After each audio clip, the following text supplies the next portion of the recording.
welcome to the PhD Life Coach podcast. This week is especially for any of you who are editing writing or who have edited writing in the past or who will be editing writing in the future.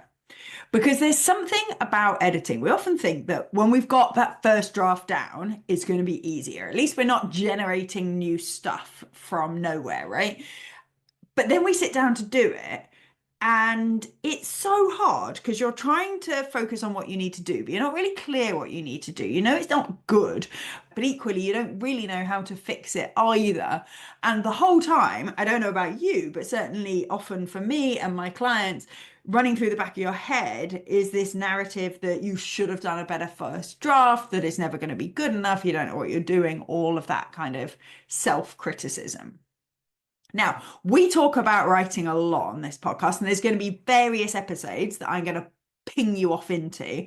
But for today, what we're going to be thinking about is how to do that editing process without hating yourself in the meantime. Okay, high standards. That's all we're looking for here, not hating ourselves.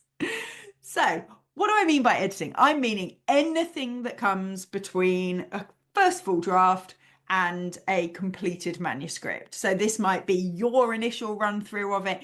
It might be responding to your supervisor's comments, your examiner's comments, reviewers' comments if you're submitting things for publication, all the way through to that point at which it is declared finished. And one of the reasons I think that it can be so painful doing it, is that self-talk that happens while we're doing it. That these edits not only mean something about this piece of work, about how good it is, they also mean something about us as an individual. If the supervisor says this isn't clear, often we hear this as you're not clear. So the first thing we're going to do before we get to any of the practical tips, and there are going to be practical tips, before we get to any of those practical tips, I want to remind you, editing is a normal part of the process. Writing a first draft is a really, really long way from submitting an article. That doesn't make it any less onerous, knowing that, but it can make it a little less painful if you know that everyone goes through that editing process. I used to label my files with like new versions each time I worked on a paper. And by the time I was submitting for publication, I'd be on like version 35 or something, okay? And I used to show that to my students because they were always amazed because they saw me as somebody who published a lot and who was good at writing. And it never crossed their mind that my first draft didn't look like that published article. Even the version I submitted didn't look like that published article because I improved it based on the reviewers' comments. Occasionally made it worse based on the reviewers' comments, but that is a story for another episode. But mostly it was improved because of what the reviewers asked us to do. Okay, nobody writes that way first time, even your most talented and amazing supervisors. So editing is a normal part of the process. It is not a sign something's gone wrong. It is not a sign that you did a bad first draft. It is a sign that you know the difference between a first draft and a finished piece of work, and you can slowly work through those changes. Now, if it's specifically responding to comments that you struggle with in terms of handling negative feedback, I want you to go find, after you've listened to this episode, I want you to go find my episode on handling negative feedback. Okay, it's season 2, episode 5, something like that. You'll find it. Go to the phdlifecoach.com website, click on podcasts, you'll find them all there. That episode really acknowledges that receiving feedback and editing your work is an emotional process, that's okay, but that we also don't need to feed that. We also don't need to kind of buy into this narrative that it's this big, terrible, stressful thing. It's completely normal to feel overwhelmed, to feel frustrated, to feel disappointed, all of those things, but we don't need to feed it. And if that's something you really struggle with, do go check out that episode. What we're going to think about more today is the actual how to go about the edits that turn it from being a big nebulous task into something that's actually doable. And the first tip here is to separate editing from writing. And then we're going to separate editing into a variety of different tasks too. So why do we separate editing from writing? This is because They're two completely different activities. Generating new text is a completely different skill to making text sound better, checking whether text does what it's meant to do. If you do them both at the same time, what happens is you write a bit, delete a bit, write a bit, delete a bit, smack yourself a bit, write a bit, delete a bit, decide that it's rubbish, go and drink more Diet Coke. It doesn't help. So, same as any of you have heard me talk about different writing roles before in the workshops that I ran, I want you to think about text generation as one job, okay? Creating the substance. Some people refer to this as like filling the sandpit before you start to create your sandcastles. Text generation is simply putting some stuff there to work with, filling the sandpit. And then we're going to do editing as a separate process. And as I've said, what we're going to then do is not do that as a single process either. Instead, what I want you to do is think about editing as a series of layers. Okay. And we are only going to do one of these layers at a time. Now, some of you I know are going to argue with what I say today. Some of you are going to say, that's so inefficient, Vicky. I could do it all at once. Some of you are going to say, I couldn't possibly ignore a typo. It will annoy me too much. You've got to. Okay? I've had that conversation with people on here before. Sometimes you just got to suck it up. What we're going to do is we're going to do one thing at a time. And whilst that may not feel efficient, I promise it is hugely more effective. And I actually have an episode planned for you where we're going to talk about the difference between efficient and effective and when you want to be one and when you want to be the other. But until then, trust me, go with these layers. Now, that means I've got to explain to you what I actually mean by layers. What I mean is that we're only checking for one thing at a time. Okay. I want you to imagine that I asked you to go for a walk and I want you to look for anything that's yellow. By the way, that's a good mindfulness activity if you ever need one. Go for a walk, look for anything that's yellow. And you will start to spot all the things that are yellow and you'll be like really good at spotting yellow things. And you'll go and it'll be a really pleasant walk. Okay. Now, if I told you to go for a walk and spot everything that's red and yellow and blue and green and spot trees and spot cars and spot post boxes, it's going to be super overwhelming because you're going to be like, post box, yellow, red. You're going to miss things. You're not going to enjoy that walk. That is what's happening when you try and edit everything at once. When you're correcting typos, as well as making your sentences sound better, as well as checking whether it actually makes sense or not. It makes no sense to try and do all of this at once. We're going to do one thing at a time. We're going to start with the macro editing, the kind of editing that really is content focused, structure focused, and then we're going to polish later. Because apart from anything else, there's no point polishing the bits that you may well just delete anyway. Okay? It's a waste of time. So it doesn't work, can be a waste of time. So where are we going to start? Our first job is, does it actually say the things we want it to say? And one way that I have found really, really useful, and I can't remember whether I've ever talked about this on a podcast before, I do talk about it in one of my courses, is what I call a reverse plan. Okay, I didn't invent this. I have no idea who invented this. I used to use it back when I was a student and I used to teach it to my PhD students as well.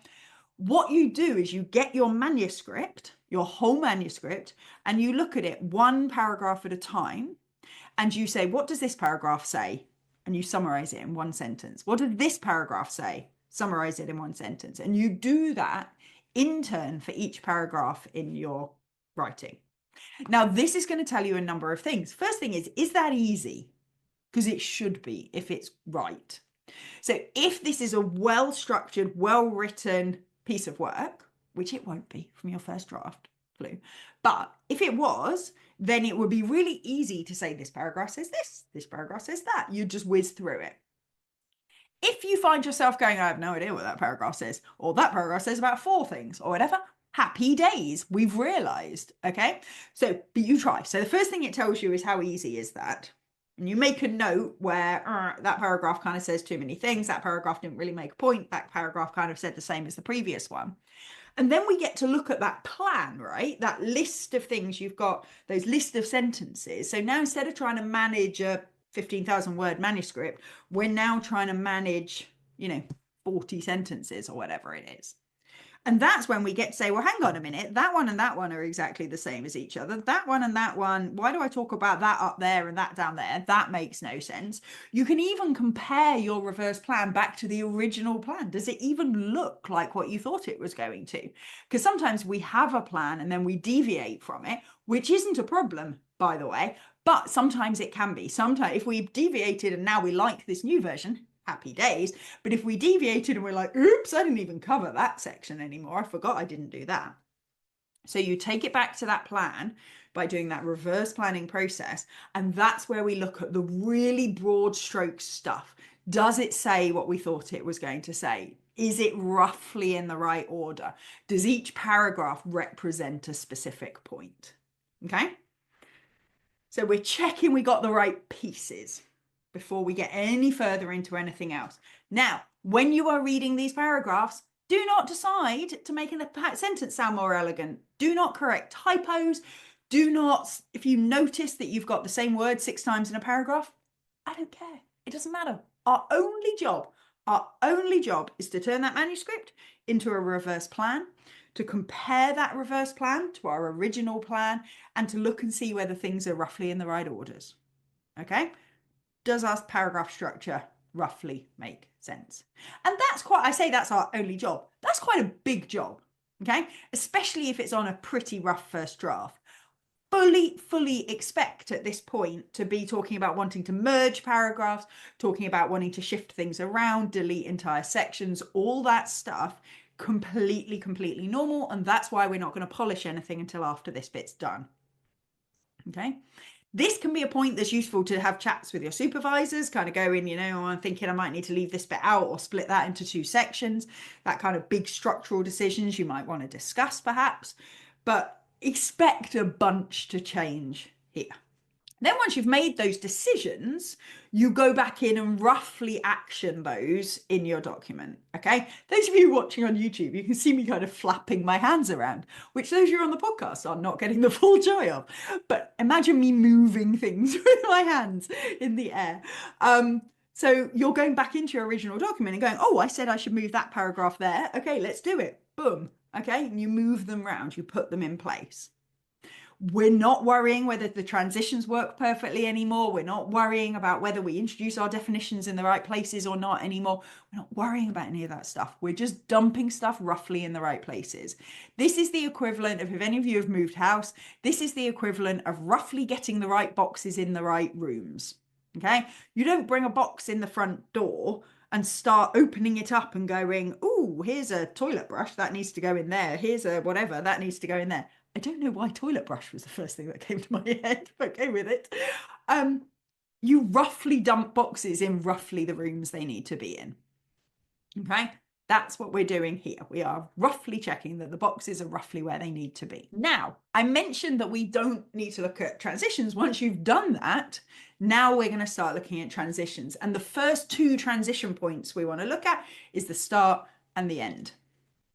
So for me, one of the first things you want to check is, does this article start where it needs to start? And this is where, in my experience, an awful lot of PhD students and academics start too far back in the story. Now, let me explain what I mean by that. If you imagine your introduction to a paper as an inverted funnel, so it's wide at the top and it's getting narrower and narrower and narrower. That should be the shape of your writing. So the top of the funnel, the top of that triangle, is the kind of broad brush background to what you're talking about. So for me, it was stress and immune function. I'd always start with things like psychological stress has been demonstrated to have an impact on a variety of health conditions, reference, you know, that kind of vibe, right? And then it gradually gets closer and closer. This is particularly apparent in immune function where blah, blah, blah, blah.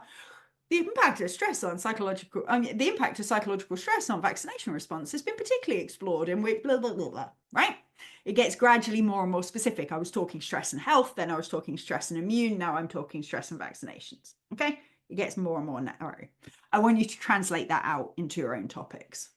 Now, there's a variety of places you could start in that story. I often think we start too far up the triangle. So if I was writing an article for a journal like the ones I used to write for, so Brain Behavior and Immunity was a big favorite of mine. If I was writing for Brain Behavior and Immunity, they already know that stress affects health. They literally all do that. They all know that stress affects immune function more specifically. So I could chop off the entire first 2 paragraphs of something set up like that and start with stress has been shown to impact antibody response to vaccinations. That would be a great place to start. I don't need any of that other stuff. In the rest of my field, I was a sports scientist. People do paragraphs, 2-3 paragraphs about why obesity and physical inactivity impact various health conditions. Any sports scientist reading it knows that. Now, if you think it's crucial that that information is there, you can consider turning it into sentences instead of paragraphs. So instead of a detailed paragraph on each of those things, introducing it, you just say 1 sentence, it impacts health. This is often through markers of immune function, for example, vaccination. Okay, so my first tip, transitions, where you're starting, make sure it's appropriate for your audience and see whether there's anything you can chop off the top. There almost always is, in my experience. You then look and see whether you finish at the right place, whether your transition at the end, i.e. your conclusion, finishes in the right place. Usually, in my experience, people here lack specificity. They take their, so a discussion is a triangle the other way around, where you start narrow after your results and you get wider and wider as you start to apply your findings back to how they fit with the rest of the literature, what impact they might have, where the weaknesses are, what future studies should be. And then your conclusion should be your kind of final like implications or whatever. In my experience, the conclusion is often pretty shallow and needs either beefing up or deleting. So check your conclusions as well. Does it actually say anything, or is it just a nice little, and that was what I did on my holidays type paragraph, in which case, let's turn it into something more meaningful. So check your 2 transitions. Quick interjection. If you're finding today's session useful, but you're driving or walking the dog or doing the dishes, I want you to do one thing for me after you've finished. Go to my website, phdlifecoach.com, and sign up for my newsletter. We all know that we listen to podcasts and we think, oh, this is really, really useful, I should do that. And then we don't end up doing it. My newsletter is designed specifically to help you make sure you actually use the stuff that you hear here. So every week you'll get a quick summary of the podcast, you'll get some reflective questions, and you'll get one action that you can take immediately to start implementing the things we've talked about. My newsletter community also have access to 1 session a month of online group coaching, which is completely free, but you have to be on the email list to get access. They're also the first to hear when there's spaces on my one-to-one coaching or when there are other programs and workshops that you can get involved with. So after you've listened, or even right now, make sure you go and sign up. The next transitions we're going to look at are the transitions between paragraphs. Okay, what I want you to do here is each of your paragraphs at the beginning of the sentence, the paragraph should tell you what the paragraph's about, and the end of the paragraph should lead nicely in some way to the next paragraph. Okay, there shouldn't be some weird jump that requires me to take some leap of logic that isn't logical. Okay, you've now roughly put these in the right order. We're now checking that one leads to the next. Is any terms that you use in that paragraph defined previously, or at least defined here? For example, is there any assumptions you're making that they know things that you haven't said yet? So you can then go through checking for transitions. So notice how each time we do this, we're doing it with a specific job. I want you to see how easier that will be than trying to do everything at once, both in terms of that kind of overwhelm while you're doing it, but also in terms of putting it on your to-do list. Because one of the things I get told so often in my group coaching calls, in my membership, is I don't know how to break tasks down into smaller chunks. And if any of you, I want you all to look at your to-do list. If edit introduction is on your to-do list, I'm talking to you. You, okay? I'm talking to you right now. Editing is not one job. It should not be a task on your to-do list. Check introduction for transitions between paragraphs is a task. Check paragraphs for repetition is a task. Check sentence structure for errors I often make. Now there's a little aside that I wasn't planning to put in this episode, but I'm going to. When you get feedback back from people, I want you to take a note of stuff you often get pulled up for. So, run-on sentences was one I always pulled people up on. If you don't know what a run-on sentence is, look it up. You definitely need to know. Split sentences is the flip side of that. Incomplete split sentences. Check what that is, look it up. All of you will have things that you often do. I tended not to do those things. I tended to repeat myself. I tended to get fixated on a particular word that would end up being used lots of times. I would fail to notice that I'd started calling something one word and then later on changed the specific word I was using later on, if you see what I mean. So inconsistencies. So I want you, whenever you get feedback, I want you to have a browse through it from a kind of, what am I often doing here point of view? Okay. Because then we're going to put them on our to-do list to check in future. There is no excuse. If your supervisor regularly pulls you up for having run-on sentences, there is no excuse for you not to have check for run-on sentences in your list of things that you edit for, so that you never make them do that again. Use your supervisors for the stuff that's useful, that's cognitively demanding, that's subject specific, not for stuff they've already told you you're doing wrong. Okay. So what we're going to do is we're going to run through looking for different things each time. Does this mean you're going to read the same article 100 times? Yes, probably. Does that make it less efficient? No, because each time you're doing it better. Okay. I'm getting fired up on this because people spend so much time trying to do this in an efficient way, and it just ends up not working very well and being really painful. So trust me, I want you to try this. Don't just blindly trust me. Have a go. See what a difference it makes if you're only looking for one thing as you scoot through. Okay. And then what we're going to do is we're going to order those things you're doing in sort of reducing magnitude. So the first things that you're looking at are the kind of gross macro structure stuff. Does it say what I need it to say?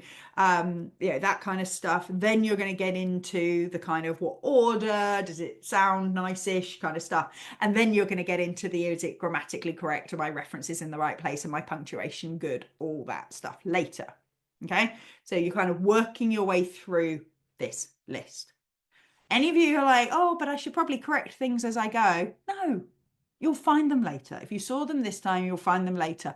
At best, just highlight them or something like that. Okay, because otherwise you really will be like, oh, I'll just correct this one. Oh, there's another one over there. And then 15 minutes later, you're meant to be restructuring your article and all you've done is correct typos. Okay, stay with the one rule, focus. One of the things that's really important, especially when you are up against a deadline, whether it's handing in your thesis, handing in for a journal deadline or whatever it is remembering the big picture here. So there is an almost infinite number of things you can check for. Having a good run through that kind of gradient from the macro stuff to the micro stuff, brilliant. But I also want you to ask yourself a very important question. And that important question is this a pass-fail issue? Okay, because if you're going, oh, I don't quite like how this sentence goes, not a pass-fail issue. Does it make sense? Is it vaguely clear? Happy days, let's go. Okay, especially if we're tight for time. Is it a pass-fail issue? Is my argument unclear here? Yes. Okay, right, we're going to deal with that. Do I use two clunky words in consecutive sentences? Yes, I do. It's fine. People will cope. Okay, is it a pass-fail issue? The flip side of this, I'm now going to shout out my gorgeous stepdaughter. I was helping her with a piece of her schoolwork the other day. And there was one part that I was like, can you see how this couple of sentences isn't necessary to answer the question? And her reply was, but I like them. And I said, I know, but they don't do anything in this essay. And she said, I like them, and she decided to keep them. And because I'm the bigger person, I rose above it and I let her keep them. That's fine. But my warning to you guys is hanging on to sentences just because you like them is not the route to writing your best writing. Okay. I tried to tell her that, but she's 17. She doesn't listen to me. I'm her stepmother. But you guys, you listen to me. You choose to listen to me. So you need to listen. Don't hang on to sentences just because you love them. Okay. Try it without them. If you've got a sentence that you just think sounds amazing, delete it. See what happens. Okay. Can often solve the problems that you didn't realize it was causing. Now, those are the different levels. And many of you will be saying, okay, Vicky, that's great. I understand, but sometimes my issues are kind of more vague than that. And to be fair, sometimes your comments from supervisors or reviewers will be more vague than that. Supervisors, I'm shouting you out here, okay? I love you dearly. I know you're busy. I know you're trying to do your very best with your students. I am there with you. I've been there, I've done it. But feedback that says you need to go deeper here, or clarify this, or flesh this out, not helpful. Really not helpful. Okay. And I know it's down to the student to, or the person who's writing the article to come up with this stuff. So equally, I'm not saying you have to tell them exactly what they should say, but comments like that are incredibly difficult to answer because they're not just thinking, how do I make this clearer? They're still trying to understand what you didn't find clear in the first place. And so they're trying to answer it partly by what they think will make it better, but also trying to guess in some weird way what it was that you wanted them to do. And so they don't help. So, supervisors, if you're listening, a little more detail in those comments, super helpful. I know it takes more time, but it hopefully means there are fewer iterations of feedback going through. So, in time, it should speed things up. But even just saying it's not quite clear what you're saying here. Are you claiming X or are you claiming Y? I found it hard to understand the difference or something. Okay. Just giving a little bit more depth as to what you mean. Students, obviously I can't coach all your supervisors, so some of you are going to have to deal with getting comments like that. It's fine. What we're going to do is we're going to clarify them for ourselves. Okay, so whenever you get a comment that you think is vague by your supervisor, I want you to turn it into a more specific piece of guidance, because otherwise you're going to avoid answering it forever. If you're not quite sure what they mean, you either need to ask them what they mean, or you need to kind of try and guess what they mean and turn it into something more specific. Okay. Now, if they've said, I need to go deeper here, and you read it and you're like, yeah, I do. I know I do, but I don't know how. That is, firstly, completely normal. I'm going to refer you. I also have another episode with Dr. Katie Peplin, who's a writing coach, and she talks about something called the taste gap, which is that when we're at the beginning stages of our academic careers, we are able to recognize something that's not good enough and not able necessarily to do something about it. I'm a bit here with my abstract art at the moment. I can appreciate which art I like and which I can't. I can't produce art I like yet. Working on it. So, not sort of going, oh, I recognize that it's not quite clear or it's not in depth enough, but I don't know what to do, is completely normal. The big tip I would give you is if, especially if you're regularly told you need to go deeper, you need to explore this more, I would find an article or ask your supervisor to recommend an article that they think does it well. And then we're going to do some proper like text analysis. Okay. So those in the arts and humanities, this will come easy to you. Scientists, this is not something we do quite so often, but I want you to look, how do they write? Find a paragraph, ask your supervisor to help you or identify it yourself. Find a paragraph where you're like, yeah, that is a really good paragraph. Okay. So clear, so in depth, so precise. Love it. What do they do? Let's understand. It's like, like you look at art and you're like, oh, okay, how have they built this up over time? Why do I like the way this is composed or whatever? Analyze a good article, realize what they do. And then what I want you to do is give yourself much more specific instructions as to how to answer that question. One way, and I've used this example before in other things, one way to help to give yourself better instructions is to imagine you're giving instructions to somebody else. So either you've got a research assistant or you're giving it to an AI prompt. Please don't. I would recommend generally not giving it to an AI prompt, especially early in your PhD. But imagine the instructions you would give them. You wouldn't just say, go deeper here.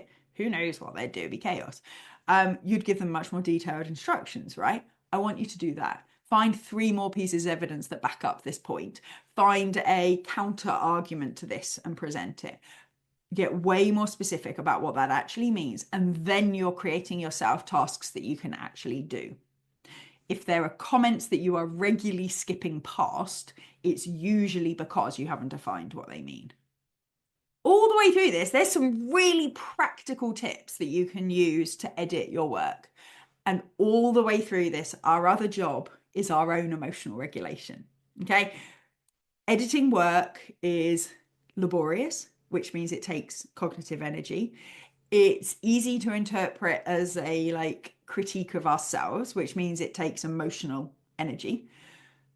All of that is okay. It's okay if you find that hard, particularly if you're newer to this, but to be honest, throughout your career. Recognize that. Use that as a reason to praise yourself for the stuff that you do, to recognize the steps that you're going through, the progress that you're making. Look out for the chunks of text where you didn't get any comments. That's amazing. That's a compliment in itself. Okay. Give yourself space, allow yourself to do this work, allow yourself to feel the feels, but make it as easy for yourself as possible by having these clear tasks that you're going to do. I really hope that's useful. Let me know which of these you've tried before. Maybe I've talked about some of them in past podcasts. I've got to the stage now, there's so many episodes, I can't remember. Let me know if there's any other techniques that have helped you with editing. I'm going to mention my sneaky Comic Sans one before we go.